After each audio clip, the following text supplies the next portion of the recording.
Сәлеметсіздер ме? Мен Бабалиев Әлімжан Абзалбекұлы.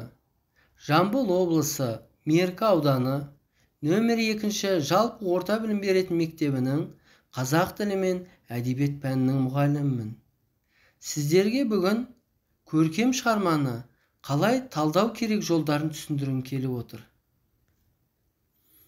Мақсатым оқушының туындыны қабылдауы, әсері, эмоциясын тануы, эстетикалық талғамын қалыптастыруға сеп болу, таным қабілеттерін арттыру, ойлау белсенділігі мен дербестігін ұштау, салыстыруға, бағалай білуге үйрету, көркем туынды бойынша талдау жасап, пікір айту жолдарын меңгерту.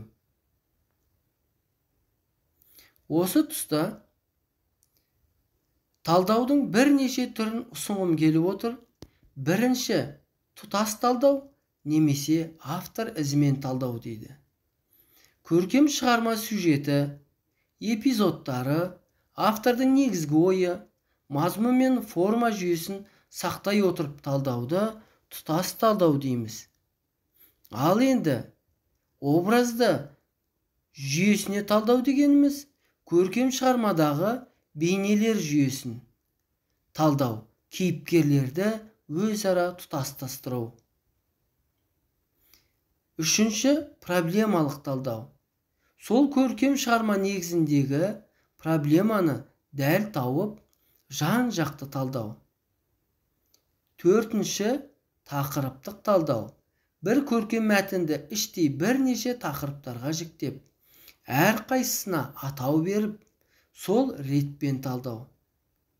Міне балалар, байқап отырғандай талдаудың 4 түрі бар екен. Бұл 4 түрлі талдау бір мәтіннің немесе бір шығарманың ішінде кездесуі мүмкін. Мысалға келтіретін болсақ, ұзақ шығармалар келген уақытта тақырыптық талдауды ұсынамын. Себебі ұзақ шығармаларды бөлім-бөлімге, тарау-тарауға бөлініп тұрады. Міне сондықтан жеке-жеке талдаған дұрыс.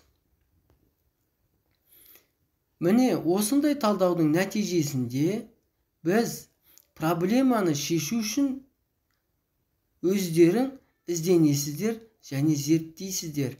Екінші, оқығанды ой жүгіртіп, зерделеп, қабылдайсыздар. Үшінші, осыны оқып отырып, мәтінге жүгініп, өз ойларыңды, болжамдарыңды, көз қарастарыңды айтуға машықтанасыздар. Төртіншіден, оқытудың жалғаспалық жүйелік принципі тоғысқан, оқушыға терең білім беру жүзеге асады деп ойлаймын. Осы талдаудың соңында айтарым, Қажым Жұмалиев ағамыздың мына бір тамаша сөзін тілге тиек етпекпін. Көркем шығарма әдебиеттің құндылығы. Көркем шығарманы оқыту, оқушының сөз қадірін түсінерлік ойлау әрекетін дамыту, рухани дүниесін байыту, эстетикалық талғамын жетілдіру, адамгершілік қасиетін қалыптастыру. Көңіл қойып тыңдағандарыңызға рахмет. Сау болыңыздар.